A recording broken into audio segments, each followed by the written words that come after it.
ಮತ್ತೆ ಎಂದಿನಂತೆ ಸಮಾಜ ವಿಜ್ಞಾನ ವಿಷಯವನ್ನು ತೆಗೆದುಕೊಂಡು ಬಂದಿದ್ದೇನೆ. ಸೊ ಹಾಗಾಗಿ ನಿನ್ನೆ ನಾವು ಹೋದ ಅವಧಿಯೊಳಗೆ ಇತಿಹಾಸದ ಪರಿಚಯ ಮಾಡಿಕೊಂಡಿದ್ದೇವೆ. ಈಗ ಅದರ ಮುಂದುವರಿದ ಭಾಗ ಆಧಾರಗಳ ಬಗ್ಗೆ ನಾವು ಅಭ್ಯಾಸ ಮಾಡಲಿದ್ದೇವೆ. ಸೊ ಹಾಗಾಗಿ ಆಧಾರಗಳ ಅಂದರೆ ಏನು, ಆಧಾರಗಳು ಯಾಕೆ ಬೇಕು ಇತಿಹಾಸಕ್ಕೆ ಅಂತೇಳಿ ನಾವು ಇವತ್ತು ಅಭ್ಯಾಸ ಮಾಡುವ ಅಗತ್ಯತೆ ಅದ. ಸೊ ಹಾಗಾಗಿ ಈಗಾಗಲೇ ನಾವು ಇತಿಹಾಸದ ಪರಿಚಯವನ್ನು ನೋಡಬೇಕಾದ್ರೆ ಅದರ ಬಗ್ಗೆ ಮಾತನಾಡಿದ್ದೇನೆ. ಸೊ ಈಗ ನಾನು ಅದರ ಮುಂದುವರಿದ ಭಾಗವನ್ನು ನೋಡ್ತಾ, ಆಧಾರಗಳು ಅಂತಂದ್ರೆ ಇವಕ್ಕೆ ಇಂಗ್ಲಿಷ್ನಾಗ ಸೋರ್ಸಸ್ ಅಂತೇಳಿ ಕರಿತೀವಿ, ಬೇಸಸ್ ಅಂತೂ ಕರೀತಾರೆ. ಸೊ ಹಾಗಾಗಿ ಆಧಾರಗಳಂತ ನೋಡಿದಾಗ ಅದರ ಅರ್ಥ ನೋಡಿದಾಗ ಮಾನವನ ಗತಕಾಲದ ಚರಿತ್ರೆ ರಚನೆಗೆ, ಮಾನವನ ಆಗಿ ಹೋದ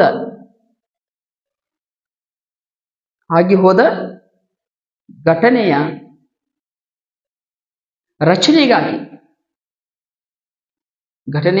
ರಚನೆಗಾಗಿ ಬೇಕಾದ ಮೂಲ ಸಾಮಗ್ರಿಗಳನ್ನ ನಾವು ಹೆಂಗ್ ಕರಿತೀವಿ ಅಂದ್ರೆ ಆಧಾರಗಳು. ಮಾನವ ಈಗಾಗಲೇ ಏನ್ ಮಾಡಿರ್ತಕ್ಕಂಥ ಘಟನೆಗಳದಾವಲ್ಲ, ಚರಿತ್ರೆ ಐತ್ಲ, ಅದಕ್ಕೆ ಬೇಕಾದಂತ ಮೂಲ ಸಾಮಗ್ರಿಗಳು ಏನ್ ಮಾಡಿದ್ರು ಅಂತೇಳಿ ಕೆಲವೊಂದಷ್ಟು ಎವಿಡೆನ್ಸ್ಗಳ ಆಧಾರಗಳನ್ನ ನೀವು ನೋಡಿದಾಗ, ಇವುಗಳು ಎಲ್ಲವುಗಳನ್ನು ಕೂಡಿಸಿ ನಾವು ನೋಡಿದಾಗ ಆಧಾರಗಳಂತೇಳಿ ಅನಿಸ್ಕೊಳ್ತದೆ. ಸೊ ಹಾಗಾಗಿ ಆಧಾರಗಳಂತಂದಾಗ ಮಾನವನ ಗತಕಾಲದ ಚರಿತ್ರೆಗೆ ಬೇಕಾದ ಅಥವಾ ಚರಿತ್ರೆಯ ರಚನೆಗೆ ಬೇಕಾದ ಮೂಲ ಸಾಮಗ್ರಿಗಳನ್ನ ಆಧಾರ ಅಂತೇಳಿ ಕರಿತೀವಿ ಅಂತೇಳಿ ಬಹಳ ಚೆನ್ನಾಗಿ ಕೊಟ್ಟಿದ್ದಾರೆ. ಸೊ ಅದರಾಗ ನಾವು ನೋಡಿದಾಗ ಆಧಾರದ ವಿಧಗಳನ್ನು ನೋಡ್ತೀವಿ. ಆಧಾರದ ವಿಧಗಳಂತಂದಾಗ ಸಾಹಿತ್ಯಕ ಆಧಾರಗಳು ಮತ್ತು ಪುರಾತತ್ವ ಆಧಾರಗಳು, ಸಾಹಿತ್ಯಕ ಆಧಾರಗಳು ಮತ್ತು ಪುರಾತತ್ವ ಆಧಾರಗಳನ್ನು ನೋಡ್ತೀವಿ. ಅದರೊಳಗೆ ಮೊದಲನೇ ಕಂಟೆಂಟ್ ತೆಗೆದುಕೊಳ್ತೀವಿ. ಯಾವುದಪ್ಪ ಅಂತ ಹೇಳಿದ್ರೆ ಸಾಹಿತ್ಯಕ ಆಧಾರಗಳು. ಸಾಹಿತ್ಯಕ ಆಧಾರಗಳಲ್ಲಿ ಯಾವ್ಯಾವು? ದೇಶೀಯ ಸಾಹಿತ್ಯ ಮತ್ತು ವಿದೇಶೀಯ ಸಾಹಿತ್ಯ. ದೇಶೀಯ ಸಾಹಿತ್ಯ ಮತ್ತು ವಿದೇಶೀಯ ಸಾಹಿತ್ಯ, ಹೌದಾ? ಇದೊಂದನ್ರಿ? ಇಲ್ಲ. ಅದ್ರ ಜೊತೆಗೆ ಪುರಾತತ್ವ ಆಧಾರಗಳು.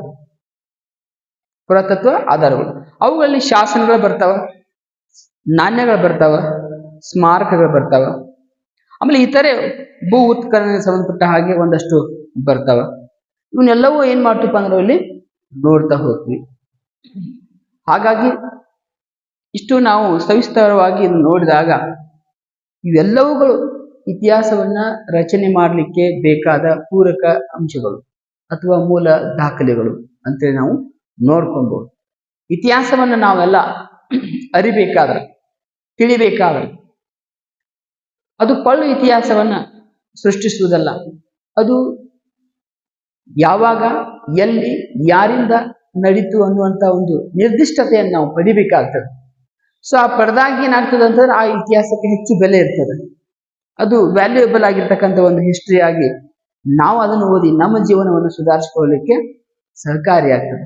ಹಾಗಾಗಿ ಇತಿಹಾಸವನ್ನು ಯಾವಾಗಲೂ ಯಾರು, ಎಲ್ಲಿ, ಯಾರಿಂದ ನಡೀತು ಅಂತೇಳಿ, ಯಾವ ಸ್ಥಳದಲ್ಲಿ ನಡೀತು, ಯಾವಾಗ ನಡೀತು ಅಂತೇಳಿ ನಾವು ಗುರುತಿಸುವಂತ ಒಂದು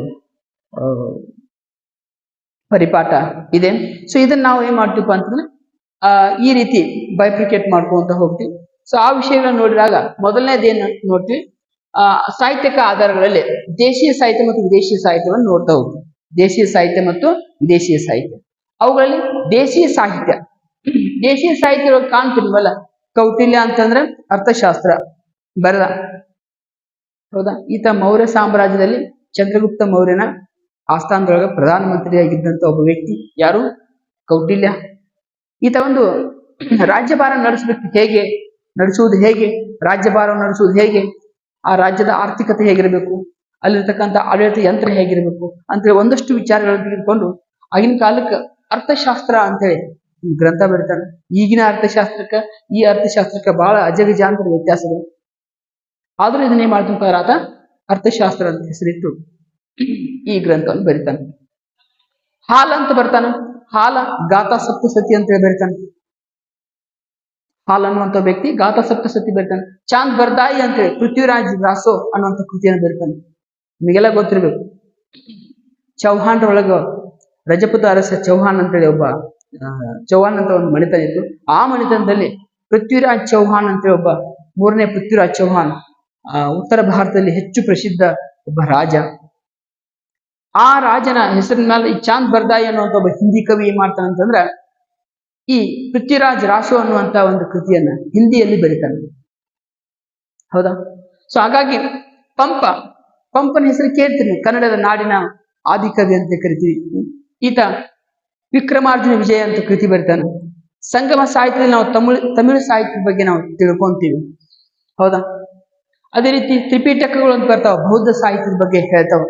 ಸೊ ಇವೆಲ್ಲವೂ ಏನಪ್ಪಾ ಅಂತಂದ್ರೆ ದೇಶೀಯ, ನಮ್ಮ ದೇಶದಲ್ಲೇ ಪಂಪನು ನಮ್ಮ ದೇಶದವ, ಸಂಗಮ ಸಾಹಿತ್ಯವು ನಮ್ಮ ದೇಶದಲ್ಲಿ ಆಗ್ಯದ. ತ್ರಿಪಿಟಕಗಳು ಇದು ಬೌದ್ಧ ಧರ್ಮವು ನಮ್ಮ ದೇಶದಲ್ಲೇ ಹುಟ್ಟಿದ್ದು.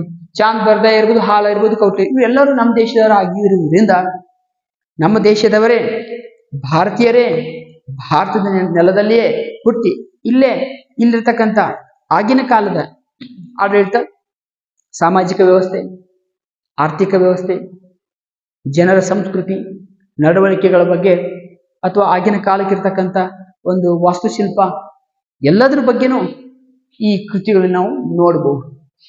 ಹೀಗೆ ದೇಶದಲ್ಲಿಯೇ ಯಾರಾದರೂ ನಮ್ಮ ದೇಶದಲ್ಲೇ ಇದ್ದು ನಮ್ಮ ದೇಶದ ಆಗಿನ ವಿಚಾರಗಳನ್ನು ಕುರಿತು, ಆಗಿನ ಪರಿಸರನ ಕುರಿತು, ಆಗಿನ ಸಮಾಜನ ಕುರಿತು ಬರೆದಿದ್ರೆ ಅವೆಲ್ಲವೂ ದೇಶೀಯ ಸಾಹಿತ್ಯ ಅಂತ ಅನ್ಸ್ಕೊಳ್ತಾವ. ಓಕೆ, ಕರಿತೀವಿ ದೇಶೀಯ ಸಾಹಿತ್ಯ ಅಂತ ಕರಿತೀವಿ. ಇನ್ನು ವಿದೇಶೀಯ ಸಾಹಿತ್ಯ ಅಂತಂದ್ರೆ ಏನು? ಏನಿಲ್ಲ, ವ್ಯಕ್ತಿಗಳು ಮಾತ್ರ ವಿದೇಶಿಯರಾಗಿರ್ಬೇಕು, ಅದರ ಭಾರತ ಮತ್ತಿನ್ಯಾವುದು ನೆಲದ ಬಗ್ಗೆ ಅವರು ಬರೆದಿರ್ಬೇಕಷ್ಟ. ಈಗ ಮೆಗಾಸ್ತನಿಸ್ ಅಂತೇಳಿ ಈತ ಇಂಡಿಕಾ ಅನ್ನುವಂಥ ಗ್ರಂಥ ಬರೀತಾನೆ. ಹೌದಾ? ಇದು ಮೌರ್ಯ ಸಾಮ್ರಾಜ್ಯದ ಕಾಲಕ್ಕೆ ಏನಾಯ್ತು, ಯಾವ ರೀತಿ ವ್ಯವಸ್ಥೆ ಇತ್ತು ಅಂತ ಈತ ಬರಿತಾನೆ, ಇಂಡಿಕಾ ಅನ್ನುವಂಥ ಗ್ರಂಥ. ಅದೇ ರೀತಿ ಹುಯನ್ ಸ್ಟಾಂಗ್, ಈತ ಚೀನಾ ದೇಶದ ಒಬ್ಬ ವ್ಯಕ್ತಿ. ಆದ್ರೂ ಏನ್ ಮಾಡ್ತಾನೆ ಈತ ಸಿಯುಕಿ ಅನ್ನುವಂಥ ಒಂದು ಪಶ್ಚಿಮ ದೇಶಗಳ ಚರಿತ್ರೆ ಅಂತ ಬರೀತಾನ ಆತ.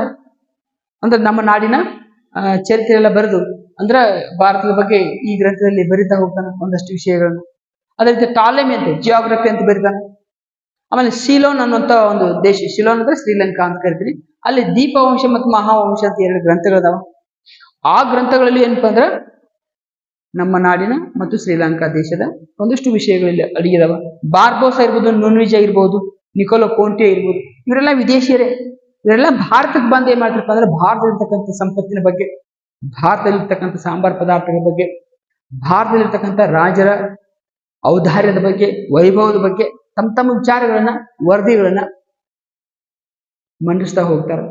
ಅವೆಲ್ಲವೂ ಏನಪ್ಪಾ ಅಂತ ಕೇಳಿದ್ರೆ ವಿದೇಶಿ ಸಾಹಿತ್ಯ ಅಂತ. ನಮ್ಮ ದೇಶದಲ್ಲಿರ್ತಕ್ಕಂತಹ ಘಟನಾವಳಿಗಳನ್ನ, ವಿಷಯವನ್ನ, ಆಡಳಿತ ಯಂತ್ರವನ್ನ ತಿಳಿದುಕೊಳ್ಳಲಿಕ್ಕೆ, ಆಡಳಿತ ಪರಿಯನ್ನು ತಿಳಿದುಕೊಳ್ಳಲಿಕ್ಕೆ ಇವೆಲ್ಲವೂ ಸಹಕಾರಿಯಾಗಿದ್ದ ಪರಿಣಾಮದಲ್ಲಿ ವಿದೇಶಿ ಸಾಹಿತ್ಯ ಅಂತೇಳಿ ನಾವು ಕರಿತೀವಿ. ಇದ್ರ ಮುಂದುವರಿದ ಭಾಗ ಏನು ಅಂತ ನೋಡಿದಾಗ ಪುರಾತತ್ವ ಆಧಾರಗಳನ್ನು ನೋಡಿದಾಗ ಅಲ್ಲಿ ಶಾಸನಗಳು ಬರ್ತಾವ.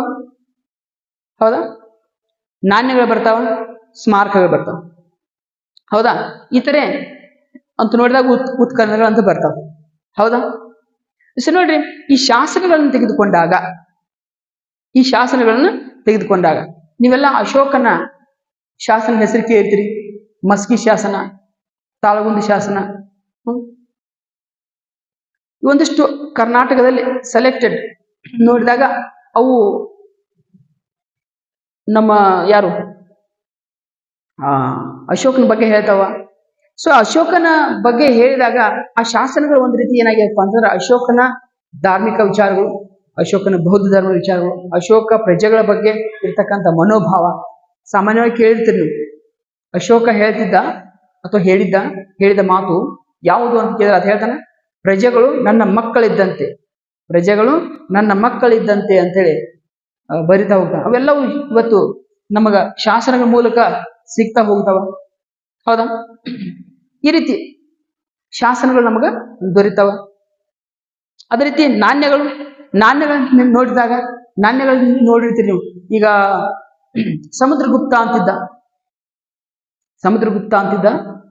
ಈ ಸಮುದ್ರಗುಪ್ತ ತನ್ನ ಆಲೋಚನೆಗಳನ್ನ, ತನ್ನ ಜೀವನದ ಶೈಲಿಯನ್ನ, ತನ್ನ ರಾಜ್ಯಭಾರವನ್ನು ನಾಣ್ಯಗಳಲ್ಲಿ ಏನ್ ಮಾಡ್ತಿದ್ದ, ಕೆತ್ತಿಸಿದ್ದ. ಹಾಗಾಗಿ ಆತ ಚಲೋ ಕವಿಯಾಗಿದ್ದ ಅನ್ನೋ ಉದ್ದೇಶಕ್ಕಾಗಿ ವೀಣೆಯನ್ನು ಕೆತ್ತಿಸಿದ್ದ. ಯಾವ್ದ್ರಲ್ಲಿ? ತನ್ನ ನಾಣ್ಯಗಳಲ್ಲಿ ವೀಣೆಯನ್ನ ನುಡಿಸುವ ಚಿತ್ರವನ್ನು ಇವತ್ತು ಕಾಣ್ತೀವಿ ನಾವು. ಅಂದ್ರೆ ಏನ್ ಹೇಳಿದಪ್ಪ ಅಂತಂದ್ರೆ ಆತ ಸಂಗೀತ ಪ್ರಿಯನಾಗಿದ್ದ. ಯಾರು? ಸಮುದ್ರಗುಪ್ತ. ಹೀಗೆ ನಾಣ್ಯಗಳು ಏನಪ್ಪಾ ಅಂತಂದ್ರೆ ಇತಿಹಾಸವನ್ನ ರಚನೆ ಮಾಡ್ಲಿಕ್ಕೆ ಆಧಾರಗಳು ಅಂತೇಳಿ ನಾವು ನೋಡ್ತೀವಿ. ಅದೇ ರೀತಿ ಸ್ಮಾರಕಗಳು. ಈ ಬಿಜಾಪುರ ಗೋಲ್ ಗುಮ್ಮಟ್ ನೋಡಿರ್ತೀರಿ, ಆಗ್ರಾದ ತಾಜ್ ಮಹಲ್ ನೋಡಿರ್ತೀರಿ, ದೆಹಲಿಯ ಕೆಂಪು ಕೋಟೆ ನೋಡಿರ್ತೀರಿ. ಇವುಗಳ ಬಗ್ಗೆ ನಿಮಗೆ ಪರಿಚಯ ಇರ್ತದೆ. ಸೊ ಇವನ್ನೆಲ್ಲ ನೋಡಿದಾಗ ಏನ್ ಅನ್ಸ್ತದೆ ನಮಗ? ಇವೆಲ್ಲವೂ ಏನಪ್ಪಾ ಅಂತ ಕೇಳಿದ್ರೆ ದೆಹಲಿ ಒಳಗಿರ್ತಕ್ಕಂಥ ಕೆಂಪು ಕೋಟೆ ಇರ್ಬೋದು, ಆಗ್ರಾದಲ್ಲಿರ್ತಕ್ಕಂಥ ತಾಜ್ ಮಹಲ್ ಆಗಿರ್ಬೋದು, ಇವೆರಡು ಶಹಜಾನ್ ಕಟ್ಟಿಸಿರ್ತಕ್ಕಂತಹ ಅದ್ಭುತ ಸ್ಮಾರಕಗಳು. ಶಹಜಾನ್ ಹೆಂಗ್ ಬದುಕಿದ್ದ ಅಂತೇಳಿ ಹೇಳ್ತಾವ. ಆತನ ಆಲೋಚನೆಗಳು ಹೇಗಿದ್ದು ಅಂತ ಎಲ್ಲ ಗೊತ್ತಾಗ್ತದೆ ನಮಗೆ. ಆತ ವಾಸ್ತುಶಿಲ್ಪಕ್ಕೆ ತನ್ನ ಕೊಡುಗೆ ಏನು ಅಂತೇಳಿ ನಾವು ಅರ್ಥ ಮಾಡ್ಕೊಳ್ಬಹುದು. ಸೊ ಇಷ್ಟೆಲ್ಲ ನಾವು ಇಲ್ಲಿ ಗಮನಿಸ್ತಾ ಹೋಗುವುದು ಸ್ಮಾರಕಗಳಲ್ಲಿ. ಇನ್ನು ಇತರೆ ಅಂತಂದಾಗ ಭೂ ಉತ್ಖನನ ಅಂತ ಇಷ್ಟ. ಭೂಮಿಯಲ್ಲಿ ಅಗಿದು ನೋಡಿದಾಗ ಅಲ್ಲೊಂದಿಷ್ಟು ಚಾರುಚೂರು ನಮಗೆ ಮಾಹಿತಿಗಳು ಸಿಗ್ತಾವ. ಅವುಗಳನ್ನ C14 ಅನ್ನುವಂತ ಒಂದು ಪ್ರಯೋಗದ ಮೂಲಕ ನಾವೇನ್ ಮಾಡ್ಬೋದು, ಆ ವಸ್ತುಗಳನ್ನ ಟೆಸ್ಟ್ ಮಾಡಿ ನೋಡಿದಾಗ ಇದು ಯಾವ ವರ್ಷ ಯಾವ ಕಾಲದಲ್ಲಿ ಇತ್ತು, ಯಾವ ಶತಮಾನದಲ್ಲಿ ಇತ್ತು ಅಂತ ನಾವು ಗುರ್ತಾ ಹಿಡಿಬಹುದು. ಹಾಗಾಗಿ ಅದರ ಪರೀಕ್ಷೆಯ ಮೂಲಕ ನಾವು ಇತಿಹಾಸವನ್ನು ರಚನೆ ಮಾಡಬಹುದು ಅಂತೇಳಿ ನೋಡ್ತೀವಿ. ಒಟ್ಟಿನಲ್ಲಿ ಇಷ್ಟೆಲ್ಲವೂ ಗಮನಿಸಿದಾಗ ಇವೆಲ್ಲವೂ ಇತಿಹಾಸ ರಚನೆಗೆ ಬೇಕಾದಂತ ಪೂರಕ ಅಂಶಗಳು. ಈ ಪೂರಕ ಅಂಶಗಳೇ ಆಧಾರಗಳು ತಂದ್ಕೊಳ್ತಾವ. ಇನ್ನೂ ಏನಾದ್ರೂ ಹೊಸ ಹೊಸ ವಿಚಾರಗಳನ್ನ ಇಲ್ಲಿ ನೋಡ್ಬೇಕಾಗಿತ್ತು ಅಂತಂದ್ರೆ ಕಮೆಂಟ್ ಬಾಕ್ಸ್ ನೀವು ಹಾಕ್ರಿ, ನಾನು ಹೇಳಲಿಕ್ಕೆ ಪ್ರಯತ್ನ ಪಡ್ತೀನಿ. ಮತ್ತೊಂದು ಸರ್ತಿ ಅದನ್ನು ಕ್ಲಾಸ್ ಮಾಡಲಿಕ್ಕೆ ಪ್ರಯತ್ನ ಪಡ್ತೀನಿ. ಹಾಗಾಗಿ ಇದು 8ನೇ ತರಗತಿ ಮತ್ತು 6ನೇ ತರಗತಿಯ ಸಿಲೆಬಸ್ ಒಳಗೊಂಡಂತ ಒಂದು ಲೆಸನ್ ಪಾಠ. ಇದು ಆಧಾರಗಳು ಅಂತೇಳಿ. ಸೊ ಹಾಗಾಗಿ ನೀವು ಈ ಪಾಠವನ್ನ ಚೆನ್ನಾಗಿ ನೋಡ್ರಿ. ಯಾರು ಸ್ಕಿಪ್ ಮಾಡದೆ ಪೂರ್ಣ ವಿಡಿಯೋ ಮುಗಿ ತನಕನೂ ನೋಡ್ರಿ. ಯಾಕಪ್ಪ ಅಂತ ಕೇಳಿದ್ರೆ ಯಾವುದೇ ಒಂದು ಕಲಿಕೆ ಆಗ್ಬೇಕಾದ್ರೆ, ಒಂದು ಮಾಹಿತಿ ಸಿಗ್ಬೇಕಾಗಿತ್ತಂದ್ರೆ ನಾವು ಕಲ್ತು ನಮ್ಮ ತಲೆ ಒಳಗ ನಮ್ಮ ಎದಿ ಒಳಗ ಶಾಶ್ವತವಾಗಿ ಉಳಿಸ್ಕೊಳ್ಬೇಕಾದ್ರೆ ನಾವು ಮೊದಲು ಮಾಡ್ಬೇಕಾದ್ದು ಏನಪ್ಪಾ ಅಂತಂದ್ರೆ ಸಂಪೂರ್ಣ ಅದರ ಗ್ರಹಿಕೆಯನ್ನ ಮಾಡ್ಬೇಕು. ಸಂಪೂರ್ಣ ಗ್ರಹಿಕೆ ಆಗದೆ ಇವತ್ತು ಏನಾಗಿದೆ ಅಂದ್ರೆ ಅಟೆನ್ಷನ್ ಪ್ಯಾನ್ 0.7 ಅಂತ ಅಂದ್ರೆ 100ಕ್ಕೆ ಬರೀ 7 ಸೆಕೆಂಡ್ ಅಷ್ಟ ಆಯ್ತು. ಅಷ್ಟು ನಮ್ಮ ಜೀವನ ಇವತ್ತು ಏನಾಗಿತ್ತಪ್ಪ ಅಂತಂದ್ರೆ ನಾವು ಡಿಸ್ಟ್ರಾಕ್ಷನ್ ಮೂಡ್ ಅಲ್ಲಿ ಇರ್ತೀವಿ, ಅಥವಾ ಡಿಸ್ಟ್ರಾಕ್ಷನ್ ಅನ್ನುವಂತ ಒಂದು ವಾತಾವರಣದಲ್ಲಿ ನಾವು ಇದ್ದೀವಿ. ಹಾಗಾದ್ರೆ ಯಾವುದು ಸಕ್ಸಸ್ ನಮಗೆ ಸಿಗಂಗಿಲ್ಲ. ಹೆಚ್ಚಿನ ನಮಗ ಒಂದು ಸಕ್ಸಸ್ ಸಿಗಬೇಕು, ಸಕ್ಸಸ್ ರೇಟ್ ಜಾಸ್ತಿ ಮಾಡ್ಕೋಬೇಕು, ನಮ್ಮ ಜೀವನದಲ್ಲಿ ಡೆವಲಪ್ಮೆಂಟ್ ಇರಬೇಕಾದ್ರೆ ನಾವು ಚೆನ್ನಾಗಿ ಫೋಕಸ್ ಅನ್ನು ಮಾಡಬೇಕು, ಏಕಾಗ್ರತೆಯಲ್ಲಿ ಕಲಿಬೇಕು. ಹೌದಾ?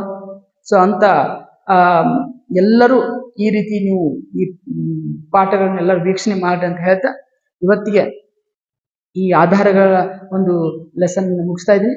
ಮತ್ತೆ ಮುಂದಿನ ಒಂದು ತರಗತಿ ಜೊತೆಗೆ ಮತ್ತೆ ಒಂದು ಲೆಸನ್ ಜೊತೆಗೆ ಬರ್ತೀನಿ ಅಂತ ಹೇಳ್ತಾ ಇವತ್ತಿನ ಶುಭ ಸಂಜೆ ಹೇಳ್ತಾ ಎಲ್ಲರಿಗೂ ನಮಸ್ಕಾರ, ಶುಭ ಸಂಜೆ.